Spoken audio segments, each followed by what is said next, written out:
D'un monde à l'autre, une émission produite et réalisée par Maïda Sili.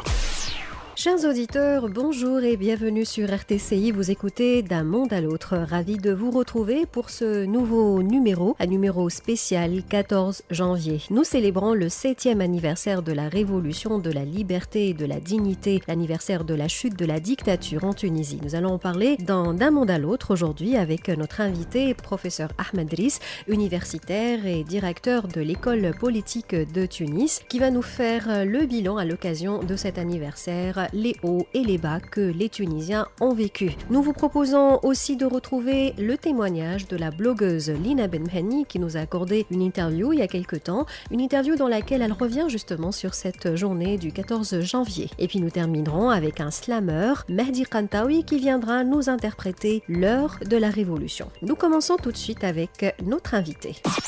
L'invité.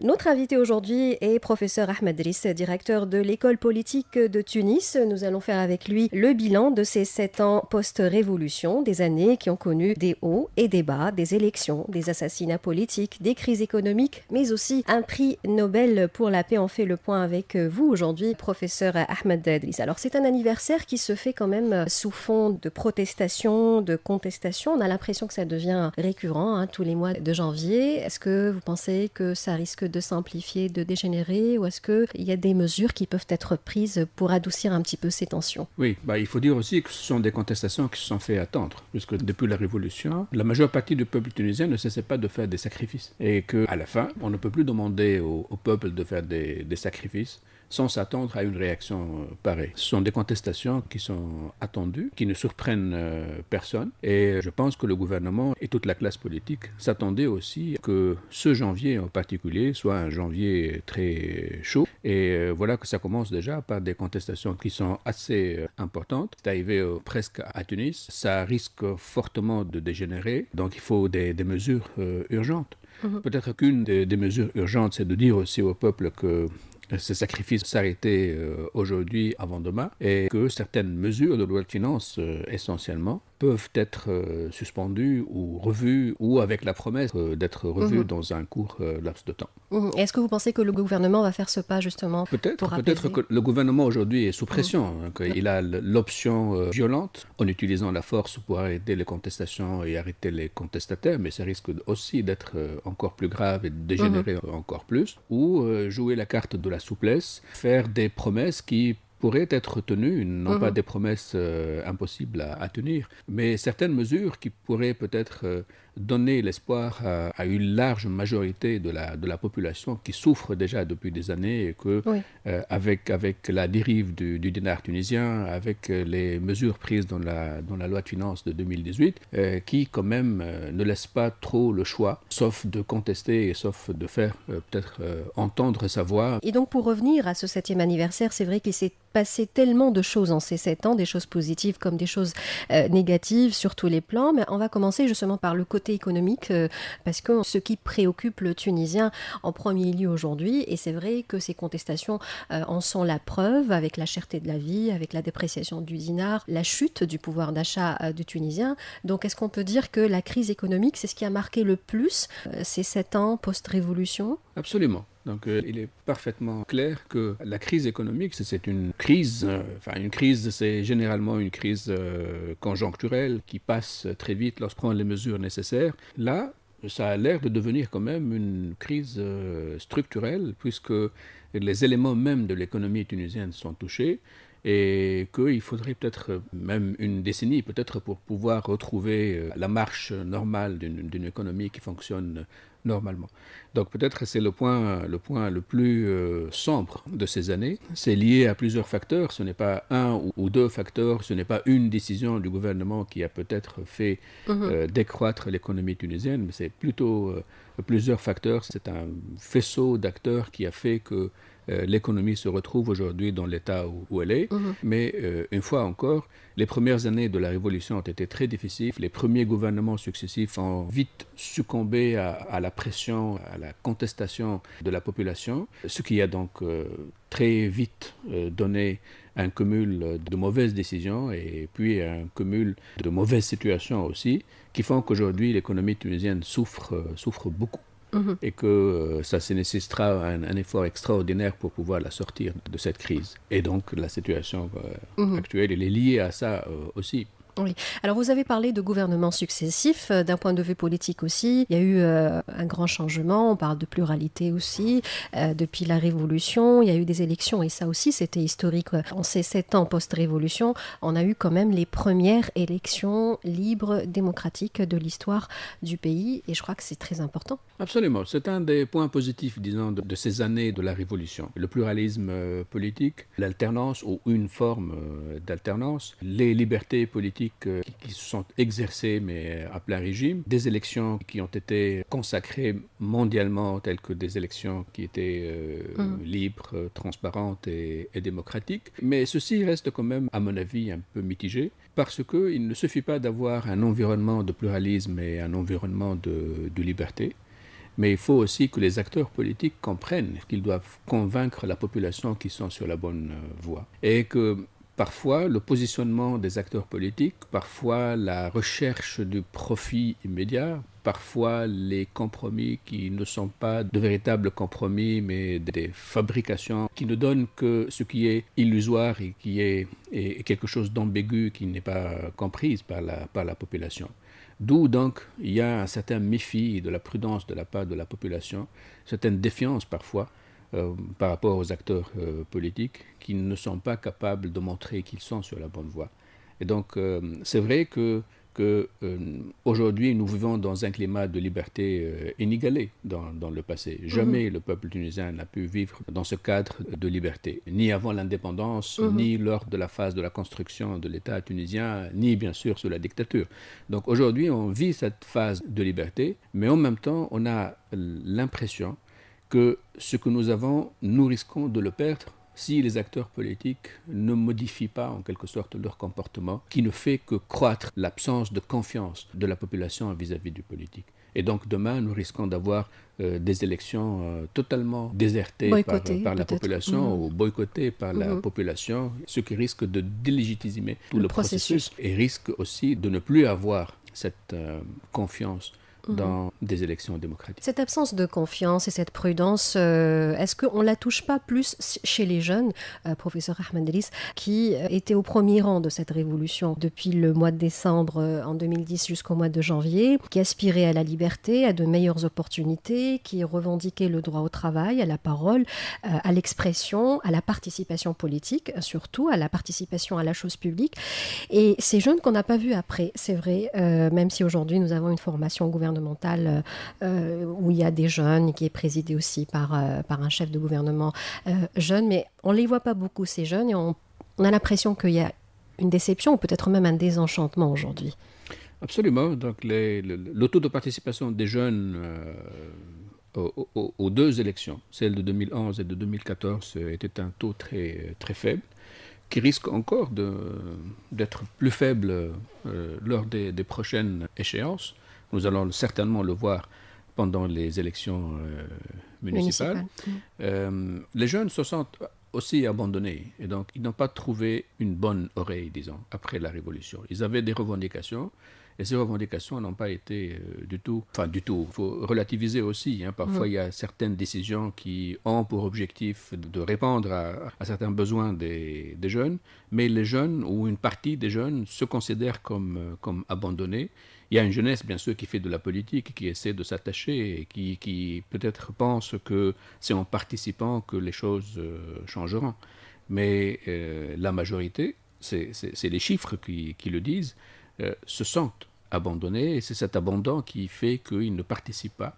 Ils ne participent ni à la vie politique, mais aussi ils ne participent pas à la vie civile. C'est vrai qu'en Tunisie, aujourd'hui, on a plus qu'une dizaine de milliers d'organisations ou d'associations, mais ça ne représente pas nécessairement la majeure partie des jeunes qui, quand même, abandonnent tout espoir de se retrouver écoutés. Vous dites que le gouvernement est un gouvernement qui comprend des membres jeunes et même le chef du gouvernement est jeune, mais la tendance générale dans le pays, fait aussi penser que même ces jeunes dans le gouvernement ne sont pas écoutés par leur aînés et que c'est leur aîné qui décide et ce ne sont pas eux. On le remarque aujourd'hui encore avec le chef du gouvernement même qui parfois donne l'impression qu'il attend quelque chose qui lui vient d'en haut et que peut-être lui aussi il a ce sens du devoir suivre le père alors que c'est le contraire qui devrait être fait. C'est lui le responsable. Il doit absolument prendre ses responsabilités. Et c'est peut-être lui qui est jeune, doit montrer à la jeunesse qu'en étant dans la position de la décision, il faut aussi jouer le tout et prendre des décisions qui sont nécessaires pour tous. Donc il faut donner l'exemple et donner espoir aux jeunes. Malheureusement, jusqu'à aujourd'hui, on n'est pas encore là. Et les femmes? Les femmes en Tunisie ne sont pas sur le même plan que les hommes. Ça aussi, les chiffres le montrent. Surtout dans les postes de décision, dans les postes de décision au sein des partis politiques, au gouvernement, et ils ne sont qu'une poignée. Si on compare le nombre avec le nombre d'hommes, au Parlement, ils sont un nombre important, mais en même temps, ils ne sont pas dans les postes de responsabilité. Le bureau de l'Assemblée ne compte qu'une seule femme. Et il y a une seule femme qui dirige une commission spéciale, mais pas une commission générale. Et donc, on voit la position des femmes quand même en politique. Si on la compare à la position de l'homme, elle est en position de faiblesse. Et donc, elle nécessite encore et encore des renforcements de position et des renforcements de positionnement. Mais en même temps, dans la vie sociale et dans la vie entrepreneuriale et dans la vie familiale et surtout les plans professionnels ou éducationnels, la femme occupe quand même une place très importante en Tunisie qui dépasse parfois dans certains secteurs la position de l'homme. C'est un acquis en Tunisie qu'il faut bien sûr protéger et défendre. Il faut la renforcer sur le plan politique, comme je viens de le dire. Ça nécessite un long chemin, puisqu'il faut convaincre les hommes aussi de laisser un peu la place aux femmes. Difficile à convaincre parfois. Il faut batailler fort pour pouvoir arracher une place, une position au gouvernement ou à l'Assemblée ou dans les partis politiques. Ça va venir. La Constitution de 2014, ça aussi, c'était un moment fort. Et c'est une Constitution, c'est un texte qui est jugé révolutionnaire aussi. Bon, révolutionnaire, je ne sais pas. C'est vrai, sur certains aspects, oui. C'est un texte qui est fortement caractérisé par l'ancrage des libertés publiques, des droits civils et politiques, des droits économiques, sociaux et culturels, et même des droits de la troisième génération. Et même encore, il y a ceux qui disent que cette Constitution comporte aussi des dispositions offrant des droits de l'homme d'une autre génération, la quatrième, qui pense déjà aux générations futures. Mais en même temps, sur certains aspects, reste lié à une certaine spécificité culturelle du pays que certains ont essayé de dépasser dans la Constitution, expliquant que le caractère civil va en quelque sorte contourner cette spécificité culturelle. Mais celle-ci est fortement présente aussi dans la Constitution, qui n'a pas réussi à la faire écarté totalement, ce qui fait qu'aujourd'hui, en Tunisie, bien qu'on a d'importantes libertés publiques, restent les libertés individuelles qui posent un véritable problème. Et que parce que, justement, la Constitution n'a pas pu mettre en place ce dispositif qui fait que les libertés individuelles et que les choix individuels soient fortement protégés par les lois. Aujourd'hui, la porte est ouverte. Il y a des instances, bien sûr, qui vont revoir la législation qui touche à ces aspects des libertés individuelles. Mais il suffit que certains diront que c'est contraire à la Constitution et que la Constitution, elle ancre, bien sûr, une certaine spécificité culturelle en Tunisie qui fait que certains aspects moraux doivent être protégés, etc. Et donc, on risque aussi de se retrouver dans des situations très graves. Surtout qu'aujourd'hui, il n'y a pas encore de cour constitutionnelle qui nous dira qu'est-ce qui est conforme, qu'est-ce qui n'est pas conforme à l'esprit de la Constitution et non pas uniquement au texte. Et nous risquons aussi, si la bataille de la composition de la cour constitutionnelle est remportée par des conservateurs chevronnés, nous risquons demain d'avoir une cour aussi conservatrice qui ne se battra pas pour les libertés individuelles. Tout ceci parce que la Constitution n'est pas allée jusqu'au fond des choses pour résoudre cette question. Donc, nous pensons bien sûr que la Constitution est quand même une Constitution très avancée par rapport à l'ancienne Constitution. Elle est très avancée par rapport à certaines constitutions arabes et dans les pays islamiques. Mais en même temps, on n'a pas franchi un pas qui fait que l'individu dans ses choix personnels soit protégé correctement. Au cours de ces 7 années, les Tunisiens ont vécu aussi des atrocités, des assassinats politiques et des attentats terroristes. On va en parler après cette chanson.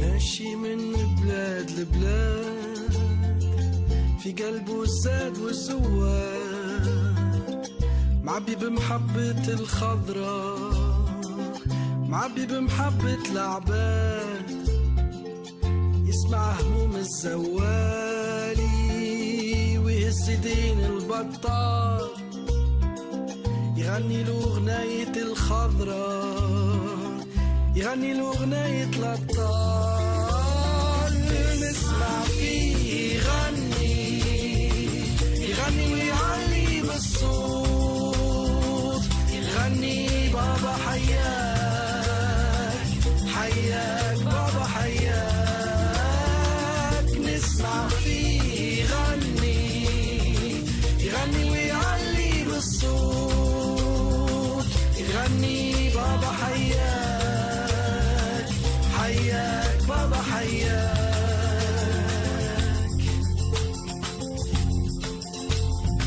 يسخايل وغمض عيني ولا وفالو الكلام نهار اللي دفنته الخضراء نهار اللي شيعنا يسخايل حاله ضحكة وضوى عيونه ولا الثام صوته اللي ساكن في الخضراء يجلجل في شوارع البلاد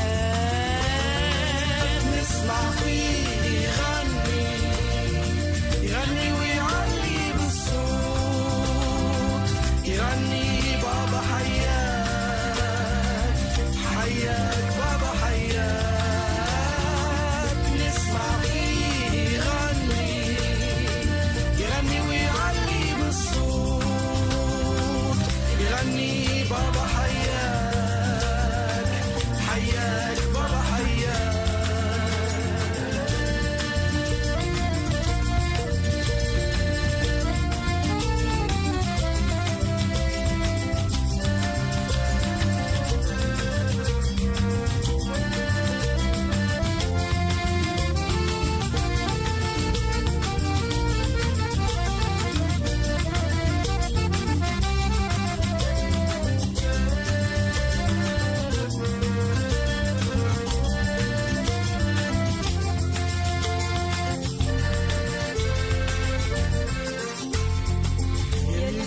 تسمع فيه ودمه يجري بين عروقه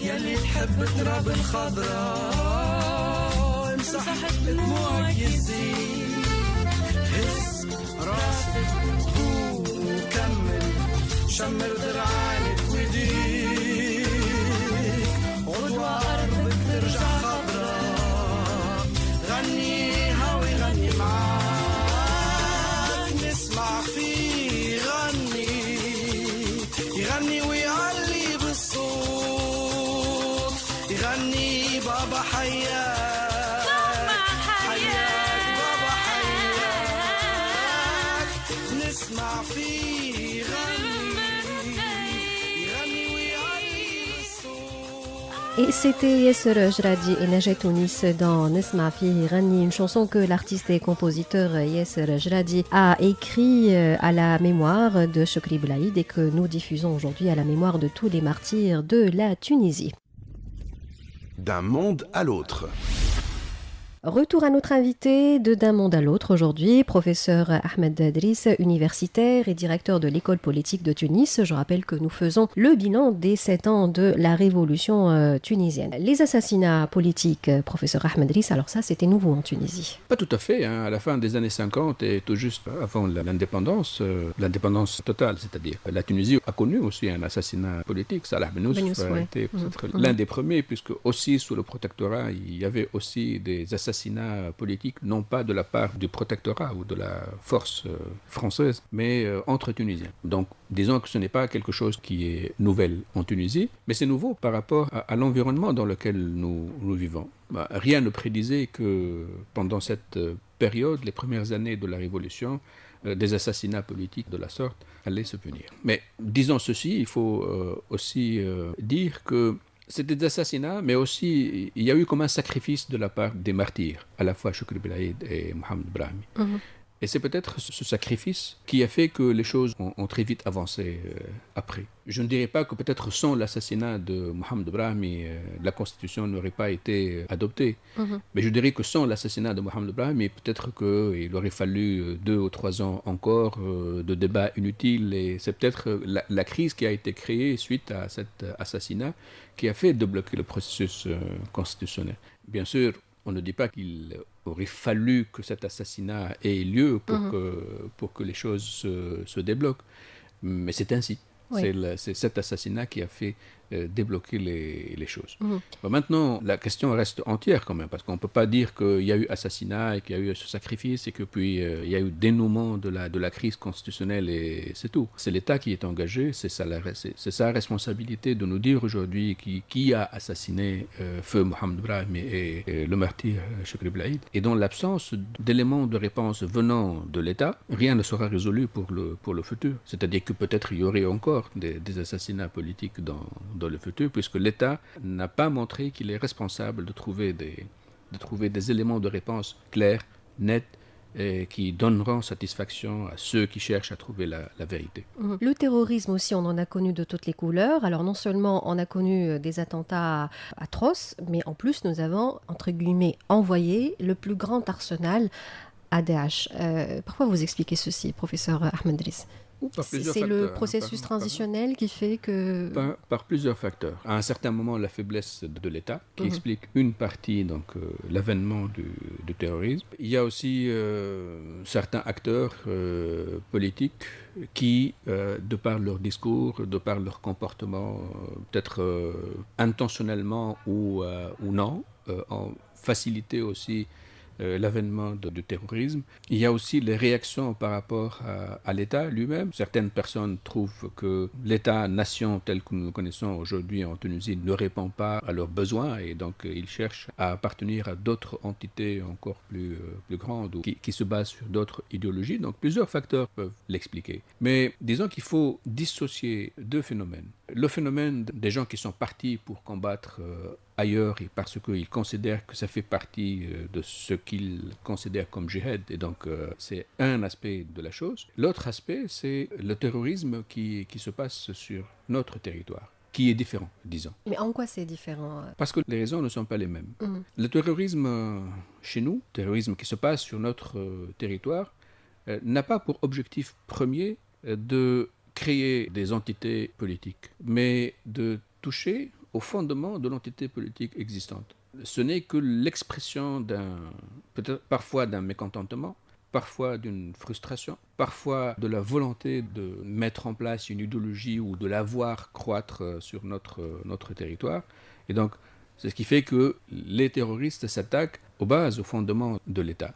Et donc, ils terrorisent la population, non pas pour créer une entité politique, mais juste pour dire que cet état-là ne nous convient pas et que certaines choses doivent changer.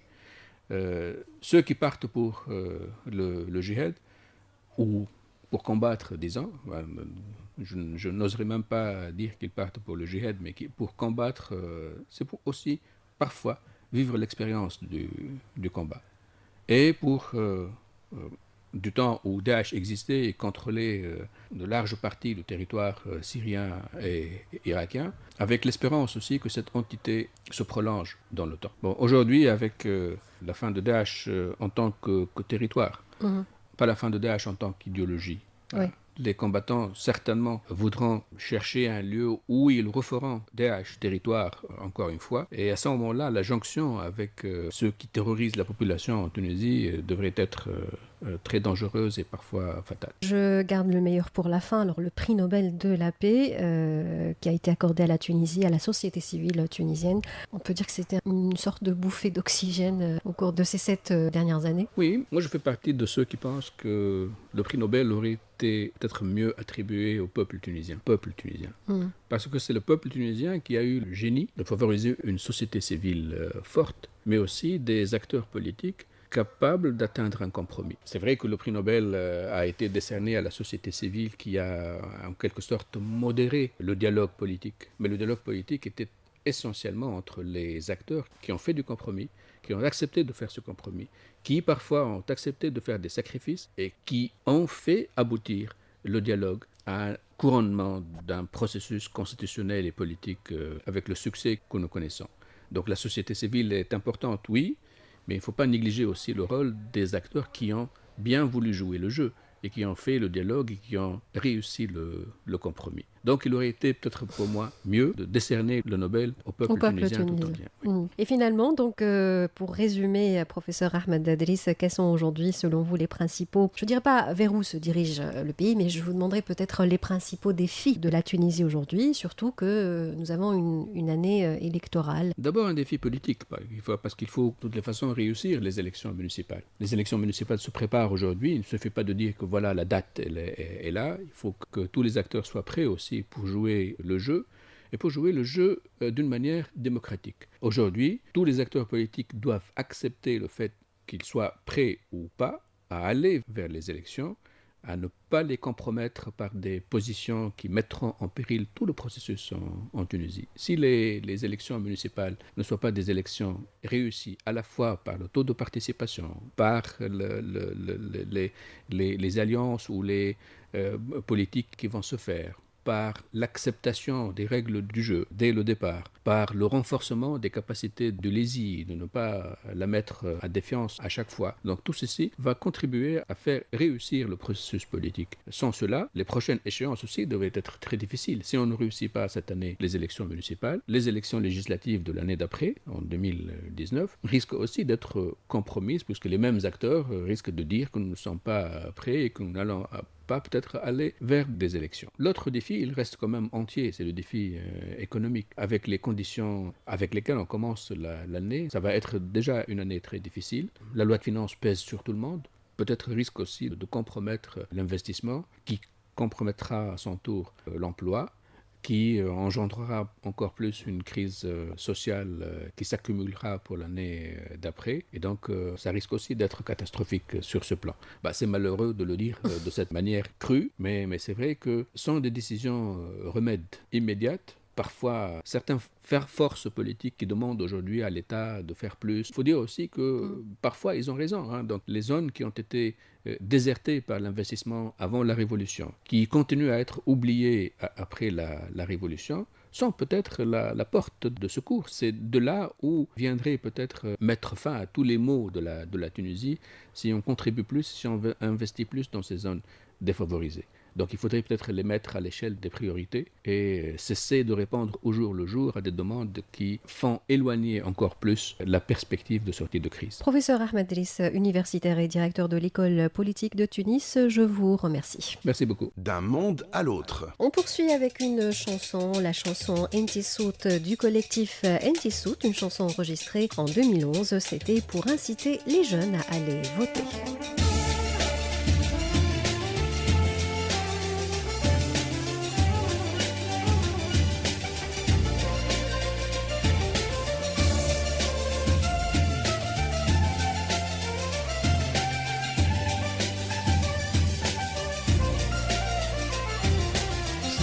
شعبي اللي كان على حق وثور، نشوف الناس تتقاتل تنهب وتغور، ريت سحاب والريح تنفخ وتدور، حسيت الظلمة في الغفلة سرقت منا النور.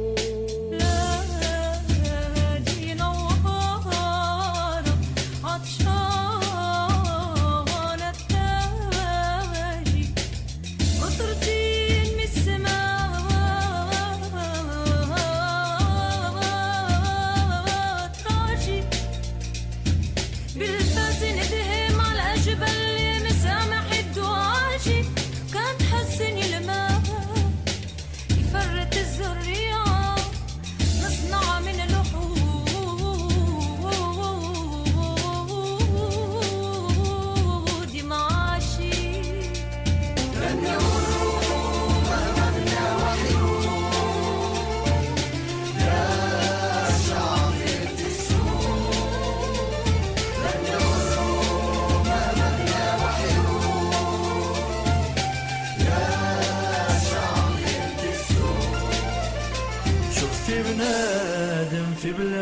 محقول لا حق الضايع يجري مقهور فرقت ويطير يحرق ماشي النور ناس أحلى ما بدات تفت في البابور كان في بالي ما يقدرش نشوفو كيفاش نعاونو نبنيوها حجرة حجرة واللي ما تعلمش نعلمو نحطو اليد في اليد كان حد منا طاح نقومو واللي ناوي يضر البلاد نولي وجيش نقاومو صاحبي تحب الفن يجي عنا نسمو يجي توريس لبلادي يلقى فينا ندورو لا ماهيش لغة خشبية هاو الممو نعملو واللي علينا واللي يعمل خوك نقدرو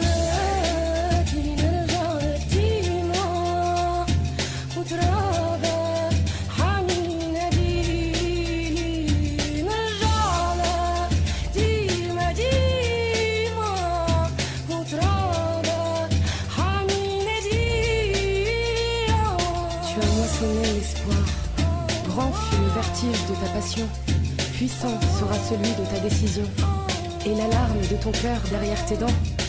Yatouns, écoute l'appel au devant. Yatouns, écoute l'appel au dedans.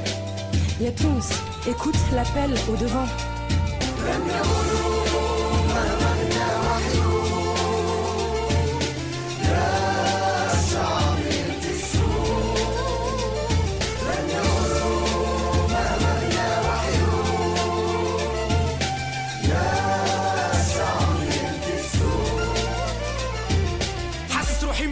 دمي غلاف العروق يزي ما عشنا اللوطة زعما قوليش فما الفوق ويا ما فات الفوت راك مازال تتعلم الدنيا هادي دروس وانتي رد بالك تسلم مانيش باش نسلم ايماني بروحي قوي ندافع على حق وحق بلادي مادامني حي هذا المفيد نحب نحارب السنديلات وناسنا تطيح وتقوم ونبنيوها من جديد انا تونسي انتي تونسي كلنا توانسة متحدين جابيل لونيتي يد في اليد خوات صامدين واقفين كوم دي سولدا ضد الخونة والقعدة صاي تونس راهي حرة وعاد الظلم لازمو يتعدى Demandons martyr, c'est pas facile de partir, il faut agir et foncer, finir ce qu'on a commencé. Liberté, solidarité, démocratie, à consommer sans modération, Tunisie.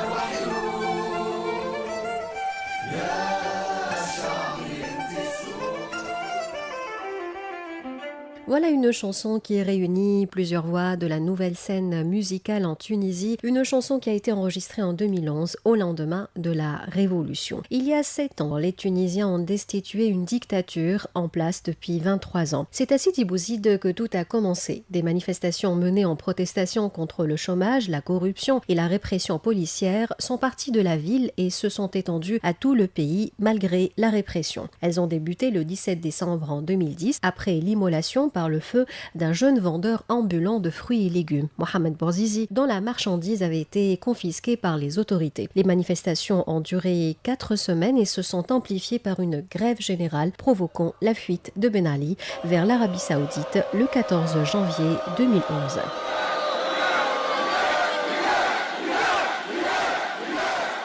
7 ans plus tard, la blogueuse et militante Lina Benmehni, fille de l'ex-prisonnier politique Sedaq Benmehni, s'en souvient comme si c'était hier.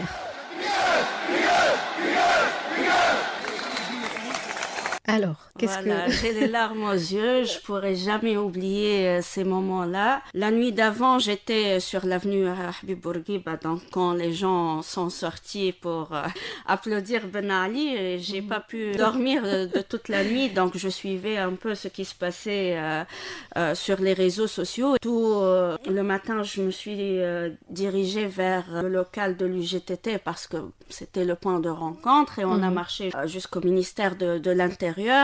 Et à ce moment-là, j'ai pu voir mon père pour la première fois après plus d'un mois parce que j'ai dû quitter la maison pour ne pas être arrêtée. Donc, je me déplaçais d'un endroit à un autre. Et puis, voilà, nous étions là au milieu de cette grande foule, juste devant le ministère de l'Intérieur. Et il y a un moment fort que je mentionne à chaque fois. Voilà, mon père me montrait toujours un balcon du ministère ministère de l'Intérieur. D'ailleurs, il le cite même dans son livre qu'il vient de publier. Donc, il m'a dit, j'ai failli me jeter de ce balcon-là parce qu'on me torturait.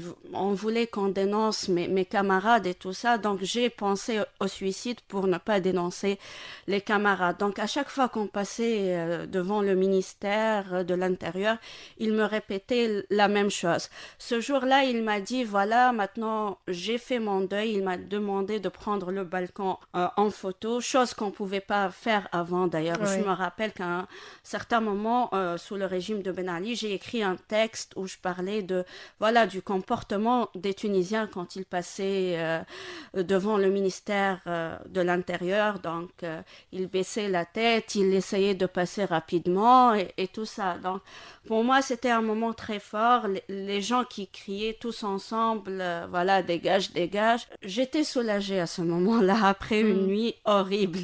C'est une journée qui marque toute une vie, Lina Benmani. Oui, bien sûr. C'est une partie de notre histoire qu'on ne peut pas oublier. On a vécu, on a vu ça, c'est très très important. Donc la révolution, vous ne l'avez pas uniquement vécue, vous l'avez couvert aussi, pratiquement jour par jour. Vous avez même été dans les régions les plus chaudes, à Gasserine, à Sidi Bouzid. Vous avez parlé des mères de martyrs que vous avez rencontrés. Est-ce qu'il y a une scène qui vous a particulièrement marqué? Oui, bien sûr. Je me rappelle que à Argheb, donc je suis partie au milieu de la nuit pour éviter bien sûr la police et tout ça. Et je me rappelle bien que chez la mère du martyr Nizar Slimi, c'était le premier martyr que je vois, la première dépouille. Et donc j'étais là, je pleurais, j'avais mon appareil photo entre les mains, mais je pouvais pas prendre de photos. Je tremblais, je sanglotais, mais c'était la maman qui m'a encouragée à le faire. Elle m'a dit, tu dois montrer ça au monde entier, donc vas-y, ne tremble pas, n'hésite pas à prendre la photo, c'est ton devoir de le faire. Et c'est comme ça que j'ai pu prendre certaines photos et filmer une séquence chez eux. Mais c'était vraiment très très difficile, je pourrais jamais oublier cela. Quel bilan vous dressez des droits et libertés en Tunisie? Il y a certes des avancées, des acquis, des avancées mentionnées même dans la Constitution de 2014, mais il y a encore du chemin à faire. Oui, bien sûr qu'il y a encore du chemin à faire. Bon, moi, contrairement à ceux et celles qui pensent que rien n'a changé, je pense que beaucoup de choses ont changé. Déjà, le fait qu'on est là en train de parler de droits humains, c'est très important. Aujourd'hui, même si les gens disent qu'est-ce qu'on a fait avec cette liberté d'expression, moi je dis que c'est très important parce qu'au moins on peut dire la vérité, on peut dénoncer les choses qui ne vont pas bien. Et ça, c'est très important parce que on peut aussi faire de la pression pour changer de la chose. Vous avez mentionné la Constitution. Si on n'avait pas eu cette liberté d'expression, on n'aurait pas eu la Constitution qu'on a aujourd'hui. Parce que des gens ont fait de la pression pour avoir cette constitution-là qui mentionne certains droits humains et qui est considérée comme révolutionnaire. Quoique moi, je vois que c'est surtout de l'encre sur du papier jusqu'à aujourd'hui, mais il faut continuer à militer et travailler pour que ces choses-là se concrétisent et qu'elles deviennent une réalité. Malheureusement, il y a toujours des violations des droits humains, des atteintes à la liberté d'expression, mais au moins on peut parler de ça et faire de la résistance. Et ça, c'est très très important. Oui, absolument. Alors, vous continuez donc la lutte, Lina Benmani, vous soutenez pas mal de mouvements, Manish Msemaha, entre autres. Ces 2 dernières années, j'ai travaillé sur la collecte de livres pour créer des bibliothèques dans les prisons. C'est une initiative que j'ai commencé avec mon père. Puis on a coopéré avec l'Organisation mondiale contre la torture et l'administration générale des prisons et de la rééducation.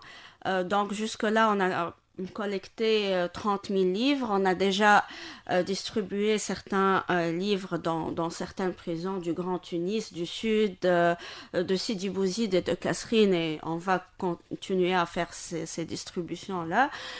Sinon, je continuais à bloguer et à être très active sur les réseaux sociaux. Donc, je suis avec le mouvement Manish Msamah, avec Hasabhom. J'essaie de suivre ce qui se passe, d'être présente dans la rue pour manifester aussi. Alors, votre message donc à la fin de cet entretien, Lina Benmani? Je reste optimiste pour la Tunisie. Certes, on a fait quelques pas sur le chemin du respect des droits humains. Certes, il y a de nouvelles lois qui protègent la dignité humaine, mais malheureusement, ce n'est pas suffisant. La lutte pour les droits humains, c'est une lutte en continu. Les lois, c'est très important, mais il faut travailler. Que ce soit effectif tout d'abord. Il faut, pour que ça soit effectif. Donc, il ne faut pas que nous baissons les bras, il faut continuer la lutte. Il ne faut pas désespérer, même si la situation est difficile en ce moment. C'est un processus révolutionnaire avec des hauts et des bas. Donc, il faut continuer, il faut résister. On continue avec une chanson qui a accompagné la révolution du jasmin, une chanson qui a été écoutée et partagée des millions de fois en 2011, Kalimti Horra.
أنا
Kelmti Hora, c'était Amel Mathlouthi, une figure emblématique de la jeune génération tunisienne, une génération empreinte de liberté, de justice. Cette jeunesse qui a conduit la révolution en 2011. Amel Mathlouthi a écrit Kelmti Hora, ma parole est libre, cet hymne à la liberté d'expression qu'elle dédie à tout le peuple tunisien.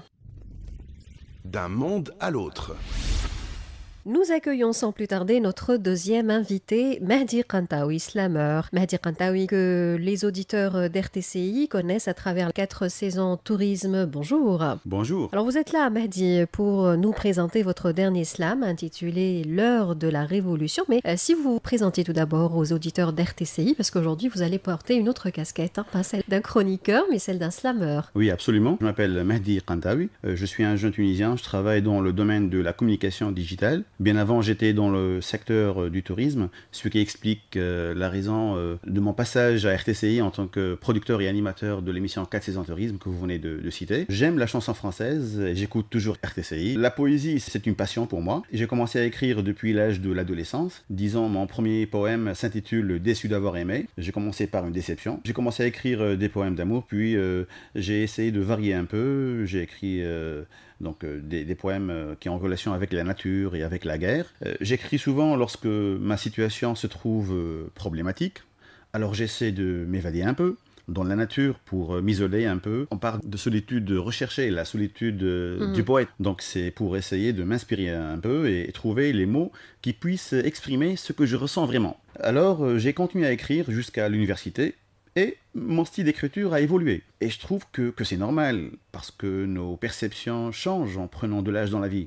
Mais attention, je garde toujours en moi cet enfant qui a des rêves, qui veut voir le monde juste. Mais ce qui me fatigue en tant que poète, avec la présence de cet enfant qui est en moi, je me sens un peu tiraillé. D'un côté, je devrais satisfaire les exigences de cet enfant qui veut un monde utopique et idéal, oui, voire parfait, et d'un autre côté, l'adulte qui accepte le monde tel qu'il est avec ses injustices, ses cruautés, tout en essayant de m'adapter. Mais avec le boulot, je me suis senti un peu éloigné de l'écriture. C'est peut-être l'écriture qui représente pour vous ce refuge, surtout par rapport à ce tiraillement entre cet enfant qui sommeille en vous, cet enfant qui rêve toujours d'un monde parfait, et puis cet adulte qui a les pieds sur terre. Alors parlez-nous, Mehdi Kantaoui, de ce passage de la poésie vers le slam. Ça s'est passé comment? Pendant des années, je me suis dit, un texte poétique n'a pas vraiment assez de chance d'être écouté par des auditeurs dans une radio ou bien à la télé. Je me suis posé des questions par rapport au secret de composer une chanson à texte et faire un arrangement qui va avec. Mais étant donné que je n'ai pas étudié la musique, donc jusqu'au jour où j'ai découvert ce que nous appelons aujourd'hui donc le slam. Donc c'était le slammer français, Grand Corps Malade, qui a interprété son texte qui s'intitule Le Voyage en train. Et c'est lui qui m'a inspiré et qui m'a donné la chance et l'occasion de me relancer en retirant mes poèmes du tiroir et essayer de trouver un nouveau format pour les interpréter et les diffuser. L'heure de la révolution. Alors parlez-nous de ce morceau que vous allez nous présenter aujourd'hui. Lors des manifestations qui ont eu lieu en décembre 2010, et avec le soulèvement populaire, le 13 janvier, et suite au départ du président déchu, j'ai assisté, comme tout le monde, comme tous les Tunisiens, à cette révolution. Je garde en moi tellement d'images et beaucoup de choses qui m'ont incité à retrouver l'envie d'écrire, et c'était l'heure de la révolution. Donc à travers ce texte, j'ai voulu exprimer ce que j'ai ressenti par rapport à tout ce que j'ai vu, par rapport à tout ce que j'ai vécu durant cette période. Et voilà, et c'était ce slam-là. On l'écoute, l'heure de la révolution.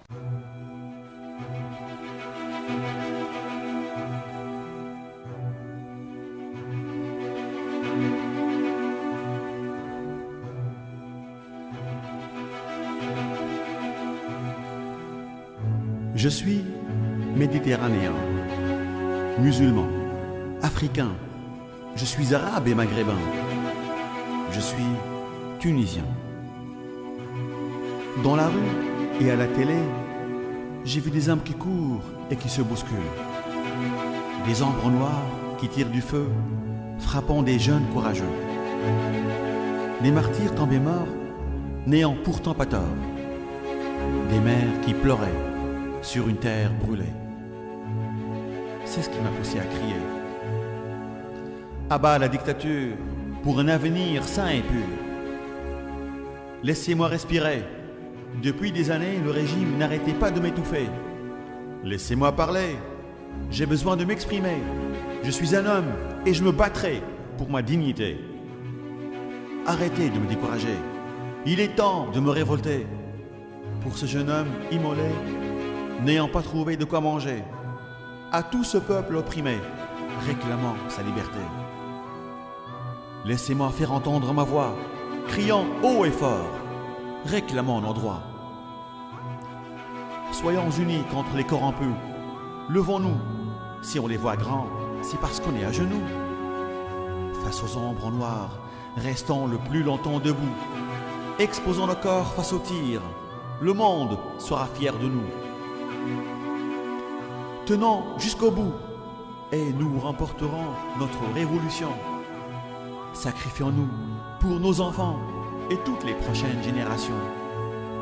Je sais qu'il y aura du soleil, que la Tunisie ne sera plus jamais pareille. Sur cette terre toute ronde, je vois mon pays changer le monde.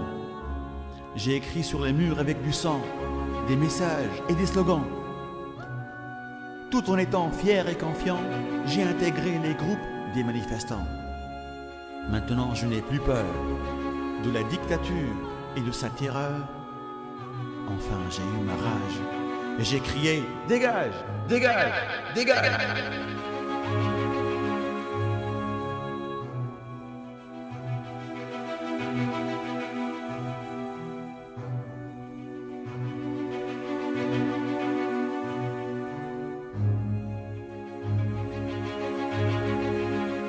L'heure de la révolution et c'était Mehdi Kantaoui.